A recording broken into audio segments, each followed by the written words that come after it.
தமிழகத்தில் ரமலான் பண்டிகை மிகுந்த உற்சாகத்துடன் கொண்டாடப்பட்டது. புனித ரமலான் மாத நோன்பை நிறைவு செய்த மக்கள் அதிகாலை பொழுதில் புத்தாடைகளோடு திரண்டு வந்து சிறப்பு தொழுகைகளை நடத்தினர். மாவட்டங்கள் தோறும் உள்ள பெரிய மைதானங்கள் மற்றும் பள்ளிவாசல்களில் ஆயிரக்கணக்கான மக்கள் ஒன்று கூடி சிறப்பு தொழுகையை நடத்தினர். உலக அமைதி மற்றும் சகோதரத்துவத்திற்காக சிறப்பு பிரார்த்தனைகள் செய்யப்பட்டன. தொழுகை முடிந்தபின் ஒருவரையொருவர் கட்டித் தழுவி ஈத் முபாரக் வாழ்த்துக்களை பரிமாறிக்கொண்டனர்.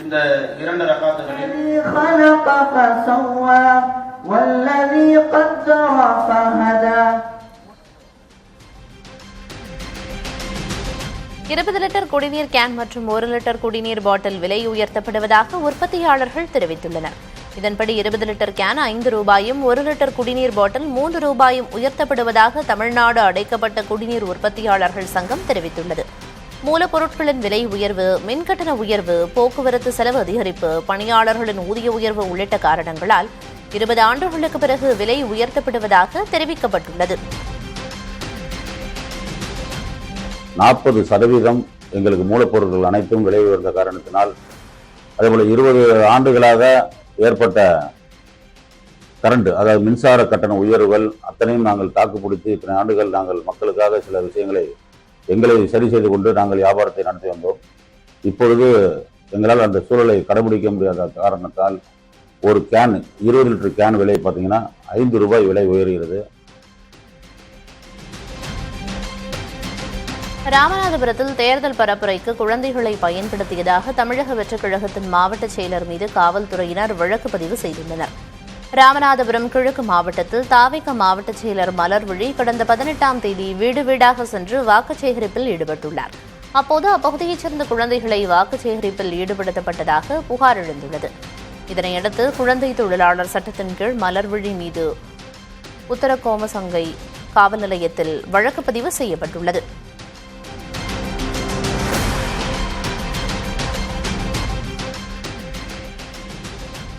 தேர்தலில் பாஜக சார்பில் போட்டியிடும் 9 வேட்பாளர்கள் பட்டியலை கட்சி மேலிடம் வெளியிட்டுள்ளது.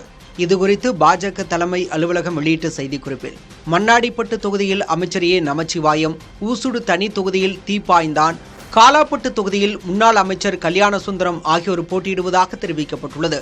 ராஜ்பவன் தொகுதியில் BP ராமலிங்கம், முதலியார்பேட்டை தொகுதியில் ஜான்குமார், மணவெள்ளி தொகுதியில் சபாநாயகர் R செல்வம் ஆகியோர் பாஜக சார்பில் போட்டியிடுவதாக அறிவிக்கப்பட்டுள்ளது. திருநள்ளாறு தொகுதியில் ராஜசேகரன், நிரவி TR பட்டினம் தொகுதியில் மீனாட்சி சுந்தரம், மாகே தொகுதியில் தினேசனும் போட்டியிட உள்ளதாக குறிப்பிடப்பட்டுள்ளது.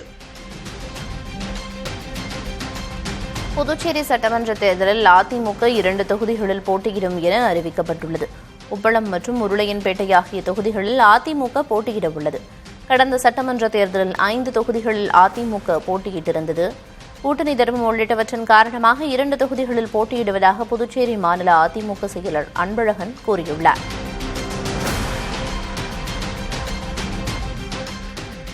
தமிழ்நாட்டில் கூட்டணிக்கு திமுக தான் தலைமை என்பது போல புதுச்சேரியில் காங்கிரஸ் தலைமையில் கூட்டணி என்ற மரபை பின்பற்றுவோம் என அக்கட்சியின் மேலிட பொறுப்பாளர் கிரீஷ் சோடங்கர் தெரிவித்துள்ளார்.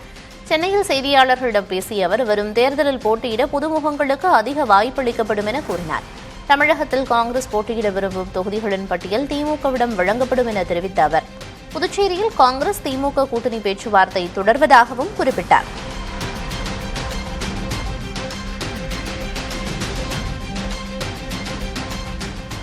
ஜவ்வாதுமலை அருகே நீண்ட நாள் கோரிக்கைகள் நிறைவேற்றப்படாததால் சட்டமன்ற தேர்தலை புறக்கணிக்க உள்ளதாக கிராம மக்கள் தெரிவித்துள்ளனர். திருப்பத்தூர் மாவட்டம் ஜவ்வாதுமலையில் உள்ள புங்கம்பட்டு நாடு கிராமத்தில் குடிநீர், சாலை உள்ளிட்ட அடிப்படை வசதிகள் இல்லை என புகார் எழுந்துள்ளது. இந்நிலையில் வரும் தேர்தலை புறக்கணிக்க உள்ளதாகவும், ஓட்டு கேட்டு யாரும் வரவேண்டாம் எனவும் கிராம மக்கள் பேனர் வைத்துள்ளனர். இதுகுறித்து தகவல் அறிந்த திருப்பத்தூர் வட்டாட்சியர் நவநீதன், வட்டார வளர்ச்சி அலுவலர் ராஜேந்திரன் உள்ளிட்டோர் மலைவாழ் மக்களிடம் சமரச பேச்சுவார்த்தை நடத்தினர்.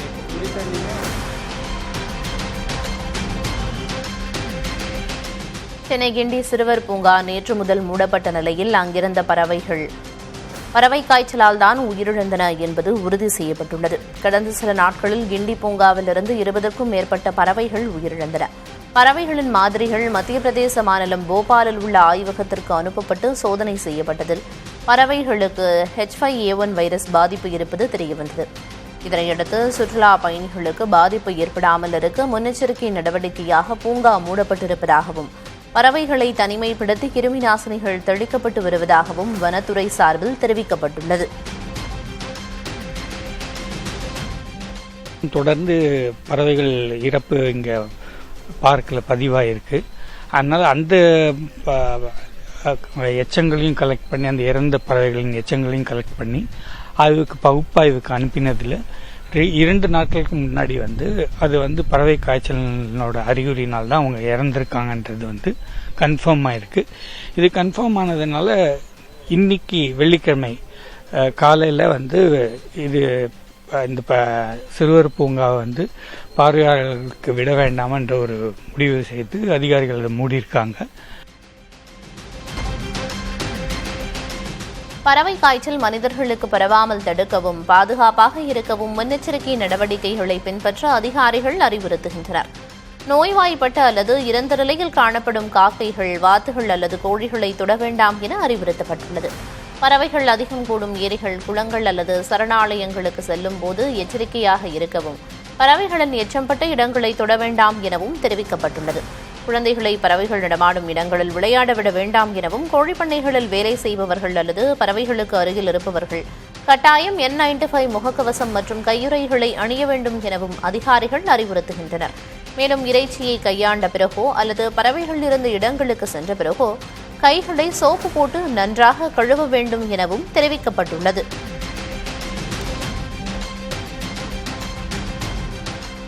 ரம்ஜான் விடுமுறையொட்டி கொடைக்கானலில் ஏராளமானோர் குவிந்ததால் போக்குவரத்து நெரிசல் ஏற்பட்டது.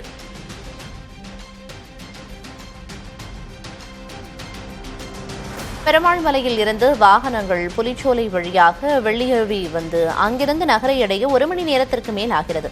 இதனால் பெருமாள் மலையில் இருந்து வில்பட்டி வழியாக கொடைக்கானல் நகருக்கு மாற்றுச்சாலை அமைக்கும் பணி மும்முரமாக நடைபெற்று வருகிறது.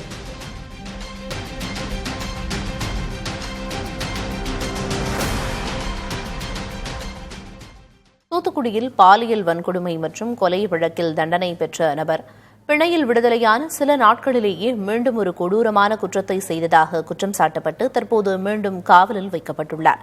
இந்த அதிர்ச்சிகர சம்பவம் நீதிமன்றத்தின் பிணை வழங்கும் கொள்கைகள் குறித்து சங்கடமான கேள்விகளை எழுப்பியுள்ளது. இந்த சம்பவம் தனி நிகழ்வா அல்லது பிணை வழங்கப்படுவதில் உள்ள ஆழமான முரண்பாடுகளை வெளிச்சம் போட்டு காட்டுகிறதா என்ற விவாதங்கள் எழுந்துள்ளன.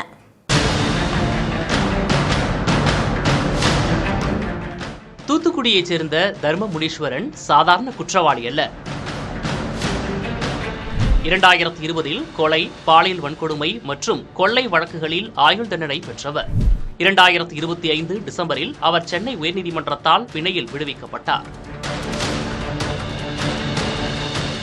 ஏற்கனவே சிறையில் இருந்த காலம், தர்ம முனீஸ்வரனின் மேல்முறையீட்டு மனுவில் விவாதிக்கப்பட வேண்டிய சட்ட அம்சங்கள் இருப்பது மற்றும் மேல்முறையீட்டு விசாரணை தாமதமாகும் என்பது போன்ற காரணங்கள் அவருக்கு பிணை வழங்கப்படுவதற்கு காரணங்களாக கூறப்பட்டன. தினமும் நீதிமன்றத்தில் ஆஜராகி கையெழுத்திட வேண்டும் என்ற நிபந்தனையுடன் அவருக்கு பிணை வழங்கப்பட்டது. ஆனால் சிறையிலிருந்து வெளியேறிய சில நாட்களிலேயே ஓர் இருசக்கர வாகனத்தை திருடி 12ஆம் வகுப்பு மாணவி ஒருவரை பாலியல் வன்கொடுமை செய்து கொலை செய்ததாக தர்ம முனீஸ்வரன் மீது குற்றம் சாட்டப்பட்டுள்ளது.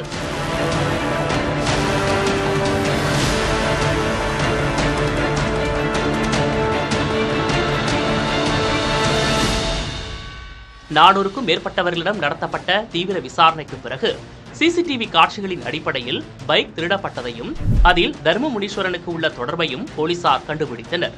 நிபந்தனை ஜாமீனில் அவர் கையெழுத்திட வந்தபோதே அடுத்த குற்றத்தில் ஈடுபட்டதாக கைது செய்யப்பட்டார்.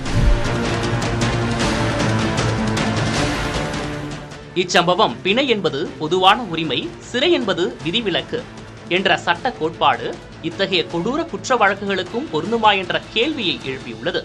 மிக முக்கியமாக நீதிமன்றங்கள் இந்த கொள்கையை எல்லா இடங்களிலும் ஒரே சீராக பின்பற்றுகின்றனவா என்ற கேள்வியும் எழுப்பப்படுகிறது.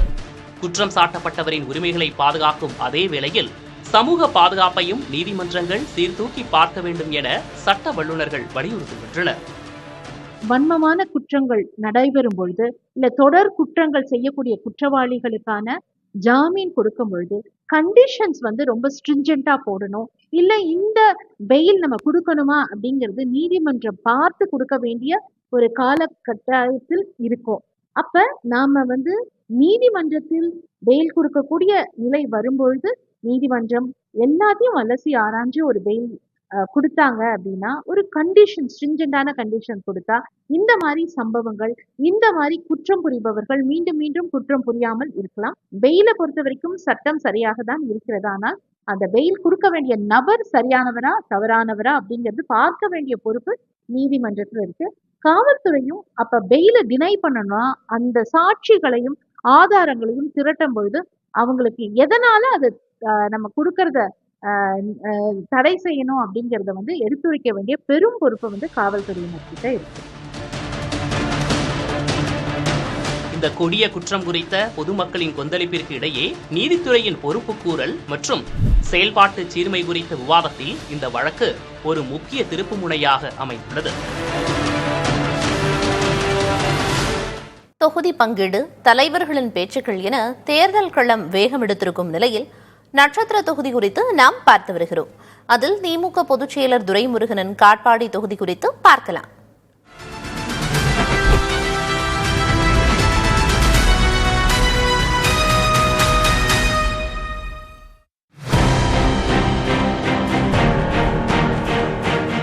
முன்னாள் முதல்வர் கருணாநிதிக்கு பிறகு அதிக முறை, அதாவது 10வது முறையாக சட்டமன்ற உறுப்பினராக இருப்பவர் என்ற பெருமைக்குரியவர் துரைமுருகன். வாக்காளர் பட்டியல் திருத்தத்தின் போது 35,000த்திற்கும் மேற்பட்டோர் நீக்கப்பட்டு 11,711 பேர் புதிதாக சேர்க்கப்பட்டுள்ளனர். தற்போது காட்பாடியில் 2,25,809 வாக்காளர்கள் உள்ளனர். 2016 தேர்தலில் அதிமுக வேட்பாளரை காட்டிலும் 23,946 வாக்குகள் அதிகம் பெற்று வெற்றி பெற்ற துரைமுருகன் 2021 தேர்தலில் வெறும் 746 வாக்குகள் வித்தியாசத்தில்தான் வெற்றி எல்லையை எட்டினார். அந்த தேர்தலில் நோட்டா 10,000த்திற்கும் அதிகமான வாக்குகளை பெற்றிருந்தது குறிப்பிடத்தக்கது. அமைச்சராக பொறுப்பேற்ற இந்த 5 ஆண்டுகளில் கிட்டத்தட்ட 423 கோடி ரூபாய் மதிப்பிலான மக்கள் நலத்திட்டங்களை காட்பாடிக்கு கொண்டு வந்திருக்கிறார் துரைமுருகன். பொன்னை மற்றும் பாலாற்றின் குறுக்கே தடுப்பணைகள், சேர்க்காட்டில் அரசு கலைக்கல்லூரி, அரசு மருத்துவமனை, விளையாட்டு மைதானங்களை கொண்டு வந்துள்ளார். ஆனாலும் காட்பாடியில் ரயில்வே மேம்பாலம் கட்டுதல், ஐடி நிறுவனங்களை கொண்டு வருதல் போன்றவை மக்களின் எதிர்பார்ப்பாக உள்ளது.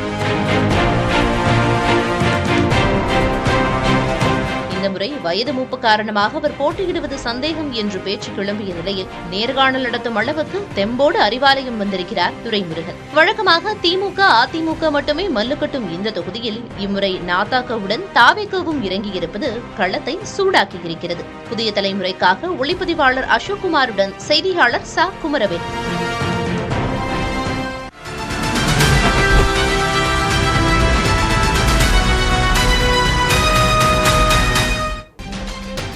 தேசிய ஜனநாயக கூட்டணிக்கு பாஜக தான் தலைமை என்றும், பொம்மலாட்ட நிகழ்ச்சியில் பொம்மை முக்கியமல்ல, நூலை கையில் வைத்திருப்பவர்தான் முக்கியம் என்றும் காரைக்குடியில் முன்னாள் மத்திய அமைச்சர் ப. சிதம்பரம் கூறினார். அந்த கூட்டணிக்கு உண்மையான தலைவர் பாரதிய ஜனதா கட்சி. அந்த ஒப்புக்காக முன்வைக்கிற தலைவர் அனைத்து இந்திய அண்ணா திராவிட முன்னேற்ற கழகம். பொம்மலாட்ட நிகழ்ச்சியில் பொம்மை முக்கியம் இல்லை, நூல் யார் கையில் இருக்கிறது என்பதுதான் முக்கியம். மார்க்சிஸ்ட் கம்யூனிஸ்ட் கட்சியின் தேசிய பொதுச் செயலர் பேபியை மரியாதை நிமித்தமாகவே சந்தித்ததாக மதிமுக பொதுச் செயலர் வைகோ தெரிவித்துள்ளார். சென்னையில் மார்க்சிஸ்ட் கம்யூனிஸ்ட் கட்சியின் அவசர செயற்குழு கூட்டம் நடந்தது. இதில் பங்கேற்க வந்த கட்சியின் தேசிய பொதுச் செயலர் பேபியை வைகோ நேரில் சந்தித்து உரையாடினார். இது தொடர்பாக பேசிய வைகோ, எம்ஏ பேபி மாநிலங்களவையில் தனக்கு சக உறுப்பினர் மட்டுமல்ல, தன் மீது எல்லையற்ற அன்பு கொண்டவர் என கூறினார். பேபியுடன் அரசியல் பேசவில்லை எனவும், மார்க்சிஸ்ட் கம்யூனிஸ்ட் கட்சி வளாகத்திற்குள் அரசியல் கருத்து எதுவும் சொல்ல மாட்டேன் என்றும் வைகோ கூறினார்.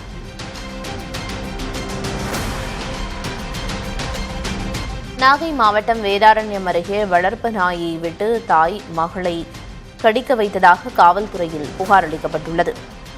தோப்புத்துறையைச் சேர்ந்த ராமலிங்கம் குடும்பத்திற்கும் அருகில் வசிக்கும் பழனி குடும்பத்திற்கும் இடையே பிரச்சினை இருந்து வந்துள்ளது. இந்நிலையில் பழனி குடும்பத்தினர் தங்கள் வீட்டில் வளர்க்கும் நாயை விட்டு ராமலிங்கத்தின் மகள் பவிதா, மனைவி மல்லிகா ஆகியோரை கடிக்க வைத்ததாக கூறப்படுகிறது. தாய் மகளை நாய் கடிக்கும் போது பழனி குடும்பத்தினர் வேடிக்கை பார்த்ததாகவும் சொல்லப்படுகிறது. நாய் கடித்ததில் காயமடைந்த தாயும் மகளும் வேதாரண்யம் அரசு மருத்துவமனையில் சிகிச்சை பெற்றனர். இதுகுறித்த புகாரில் ராமலிங்கத்தின் வீட்டில் உள்ள சிசிடிவி கேமராவில் பதிவான காட்சிகளை கைப்பற்றி வேதாரண்யம் காவல்துறையினர் விசாரணை மேற்கொண்டுள்ளனர்.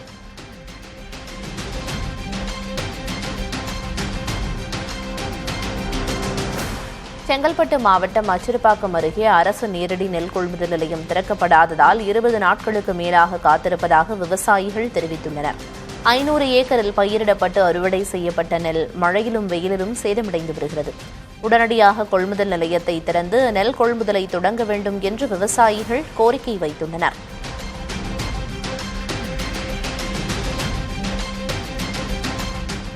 கோவை பொள்ளாச்சி சந்தையில் வெங்காய விலை கடும் வீழ்ச்சியடைந்ததால் சுமார் 50 டன் வெங்காயம் தேக்கமடைந்துள்ளது.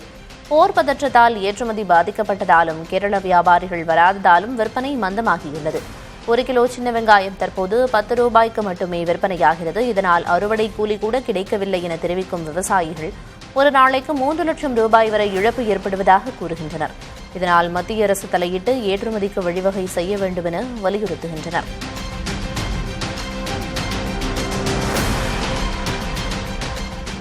நீலகிரி மாவட்டத்தில் நிலவும் வணிக சிலிண்டர் தட்டுப்பாட்டால் உதகையில் நூற்றுக்கணக்கான உணவகங்கள் மூடப்பட்டுள்ளன.